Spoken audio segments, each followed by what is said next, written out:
Hi, I'm Divine Favor. Let's meet comedian Nate Williams.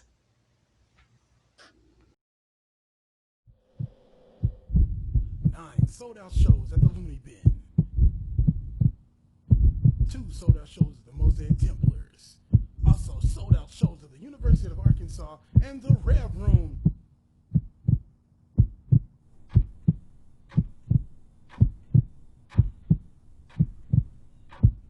Was the first local comedian to sell out the Looney Bin Comedy Club. Delivered over 5,000 tickets to my fans. Featured on 516 News twice for my stand-up comedy. Performed on the Bobby Jones Gospel Show, Comedy Central. Even won 2 comedy competitions. Performed with some of the biggest names in the comedy industry. J. Anthony Brown, Tommy Davidson, Michael Colyar, the legend, Dick Gregory, and Capone. I am Nate Williams. Divine Favor. Divine Favor. Divine Favor. Divine Favor. Divine Favor. Yeah. Divine Favor in the house. Hi, and welcome to the Life of Divine Favor. I'm your host, and today I have with me comedian Nate Williams. Welcome to the show. Hey, All right. You're going to tell me a little bit about yourself. Where were you born and raised? And, tell me a little bit about your childhood growing up and some of the things some of the good memories in your childhood. well, my childhood, my single mother, and I had my sister who was older. She's 6 years older than I am, so I was the prankster in the family. So she really didn't like that too much because I used to jump out and scare her all the time. Wow. I always mess with her, so she used to always be screaming, "Mom, come get!" She called me Peanut, so that's her nickname. So she always be like, "Come get Peanut," but my family, we were real close, and we had lots of fun. All right. And I understand you have a beautiful daughter. Yes, I have a beautiful daughter, 13. Her name is Morgan. And she just made the Nike basketball team, U team. So All just found right. out yesterday. Hey, that's So, good. man, so she's an awesome kid, and I love it. Yeah. Well, that's good. Teenagers, especially girls, can be a challenge. So it's good that she's, doing some great and positive things.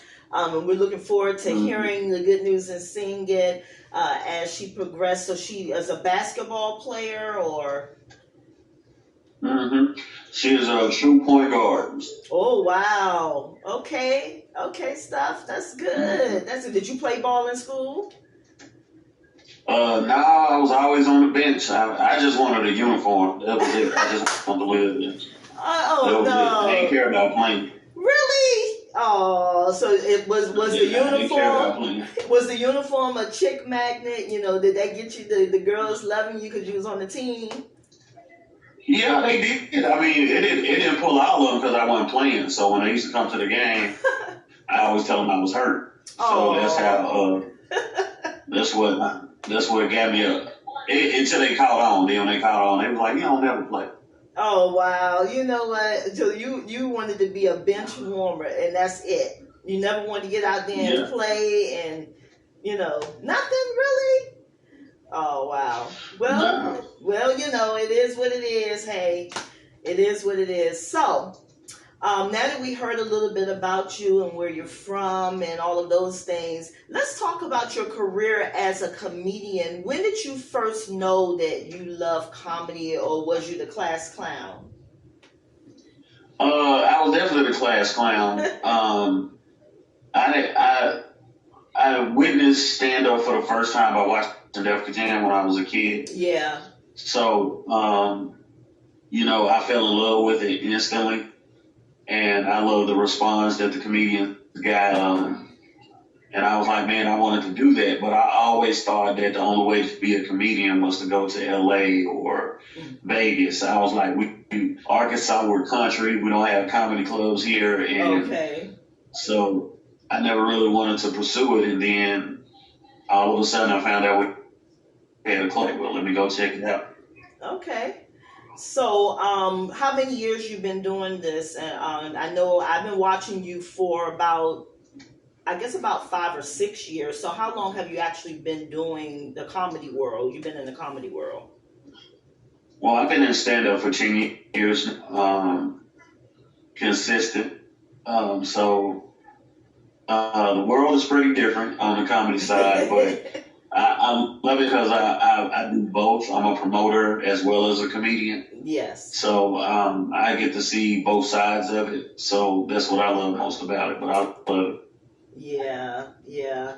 I was watching that you are in the process of putting together your comedy club, like changing some things up and redecorating and repainting, and it's looking very, very nice. Very nice.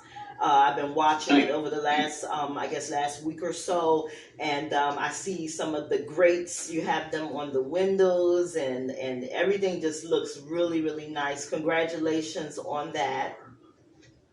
Thank you. Yes. And so, tell me a little bit about some of the greats that have gone through. I know that one of the ones that kind of stuck out to me with you was Dick Gregory.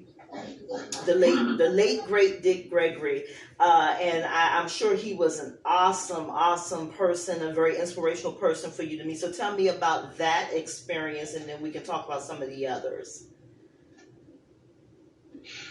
Dick Gregory was, oh God, how can I explain it? It's really no words that couldn't be. He was amazing. I guess. But I was the last comedian to perform with Dick Gregory. Yeah. I still got footage of that night. Mm-hmm. And it was just amazing. So Dick Gregory kind of inspired the comedy club and where it's at now. And, man, I just wish everybody would have had a chance to meet him. Yeah. He was definitely worth it. Yeah.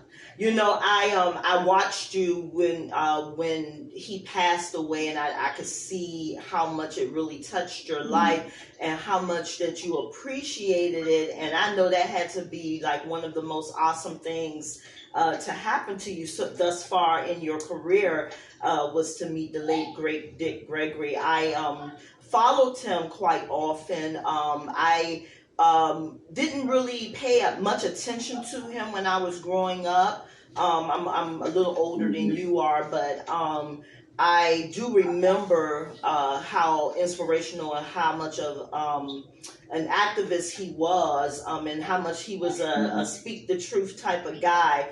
And then in his latter years before he passed, I really started paying attention. And then when I saw the relationship of between you and him, it made me pay even more attention to him and what he had to say. And I was like, wow, all of that wisdom, and I'm so glad that he was an inspiration, and he shared a lot of his wisdom in more than one way. He could be funny about it and he could be serious about it all at the same time. And so that's great. That's awesome that you had an opportunity, and you were with him on one of his last appearances.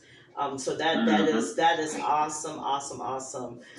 So I see that you've been with quite a few greats. I saw some things with Brian White. Did he come through do your club, or Brian J. White. Yeah, the actor Brian White. Brian J. White. Him and Claudia.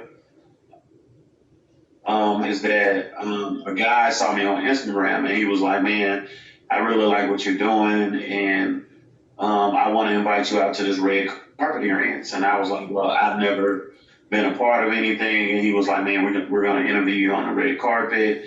Let me give you VIP treatment, 100%. You'll get to meet Brian and Claudia, the stars of the movie, and he kind of explained it. So I was like, well, sure, I'll go. And when I got there, I didn't think much of it. I was like, well, I went to we was in a loft apartment and we were able to change there and stay the night there. So when I got there, I was thinking, maybe it's not what it's going to appear to be. Maybe the stars are not here. Yeah. And man, we got around to the building. I was just blown away. I was like, wow, these people really are here. Ryan was cool and Claudia was funny. Yeah. So, it was a great experience, and I'm glad I got to meet him. All right. Well, I see you. I know some things happened in the comedy world recently with Nick Cannon, but I see that you have some of the cast from Wild 'N Out is going to be coming through your way. Mm-hmm. All right. Yes, Mo Williams and Lil JJ will definitely be coming through. Well, me and Lil JJ, we got history because we're members of Omega Psi Phi Fraternity Incorporated, Okay. and we both pledged at the same school. So that's where our journey began, Okay. and then it just kept going on. So yeah, we're gonna have that. I think that show is October the 16th or 17th. So it's the 16th actually. So yeah, we got a little history with. All right. Well, that's good. So when did you? I know you said that when you were growing up, they didn't have a lot of comedy clubs, or they didn't have any. And so, are you one of the only comedy clubs in your area, or tell us a little bit about your club? Our club is the first African American 100% owned comedy club. Yes. We do have another that's here. And that's where I started it, and I just took their methods and learned, and it took me like 7 to 8 years to kind of understand the game. Mm-hmm. So once I understood it, I was like, we might as well branch out and try to open our own. I didn't need anything big. I didn't need anything, 400 or 500 seats. I was like, just give me something around 100 seats and I can make it work. So, God said be faithful over the little. That's and right. I'm willing to pour out stuff more abundantly. So he can bless us more, but we just got to be faithful over there. And we know it's going to come with adversity. A lot of them coming against it and, disrespecting it and stuff like that. And some people can't help it. And even God said, when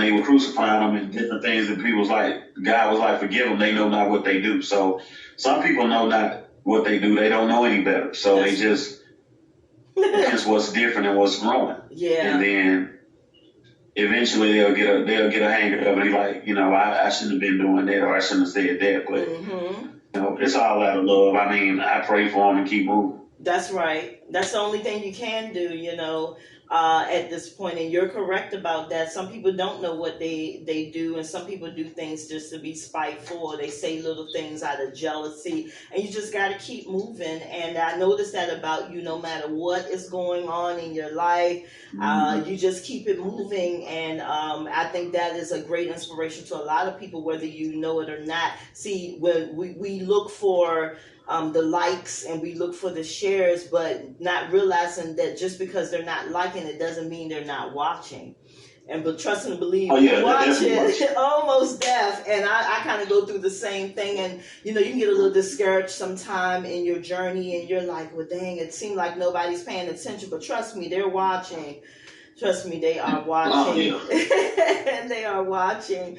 Yes, indeed. And so one day we're going to come face to face. Maybe I can come up and we'll come to Arkansas and come to your comedy club and, just enjoy, and I think that's what I'm going to do. I've never been to Arkansas before a day in my life. I've been a lot of places as Divine Favor. What state are you in? Right now I am in Savannah, Georgia. But I am from Washington, D.C., so really I spent many, many years of my life in the D.C. area, born and raised. But I live in Savannah, Georgia, and so, I'm in the South now, and so I think I'm even further away from you being in Georgia than when I was in D.C. So you're Midwest. Yeah, Midwest, right? Okay. Yeah. So anyhow, it was so lovely talking to you. And is there anything that you want to drop on the people you want them to know? Because I do, spread this show all over, and it's also now on digital cable TV. I just signed that contract like a little over a month ago, so I've had maybe 5 or 6 shows air on the new network, and so I'm excited about that. So you will be one of the shows has gone with me to my new family on Point Network. So is there anything you want to say to the people you want them to know? Man, listen, keep God first. All right. Never give up on your dreams. That's right. And always, always, always push forward even when your haters are present. Push forward even when your haters are present. That's right. God said, I prepare a table before you in the presence of your enemies. So you got to understand that your hate will be present when God starts blessing you. So continue to keep striving and keep God first. All right. Hey, you know what? That's one of the best things you can best advice you can give a person. And tell everyone how they can follow you and where they can find your club if they're in your area and they just want to come out, or where they can purchase tickets, all of that information. Okay. Well, please understand that I own the Nuthouse Comedy Lounge. It's in North Little Rock, Arkansas. If you want to follow me, you can follow me at comedian Nate Williams on Instagram. On Facebook, you can follow the Nuthouse Comedy Lounge page, like it, and please share it. And whenever you're in town, you come out and check out a show. If we're having shows, we do live music as well. All right. R&B and jazz. So make sure y'all come out and check it out. We do more than just stand up. We teach line dancing. We do entrepreneurship. I'm going to start Motivational Mondays. Okay. Where I talk about my testimonies going through everything. So, man, please come check it out. It's more than just a comedy club. I'm telling you, it's more than just that. Hey, and that's great. Line dancing. Wow, that's cool. That's real cool. I kind of like line dancing. You don't see that too much. So that's that old school feel. Maybe teach the youngins how to line dance a little bit. That's all right. Okay, Nate, it was so good talking to you. Thank you so much for being on the Life of Divine Favor. And I know we will be meeting again, and I maybe have you back on next year, and it might be something else going on, And so, I look forward to meeting you in person, and it's been wonderful, wonderful talking to you. Hey, thank you very much, Ken. Thank y'all for having me. All right. God bless you, Nate, and take care. God bless you. You as well. All right. Take care. Bye-bye. We love it. Carl, thank you. Thank you, Nate. Support black business. The Nuthouse Comedy Lounge, Little Rock. Nate the Great. Hey. It's the Divine Favor. Divine Favor. Divine Favor. Divine Favor. It's the Divine Favor.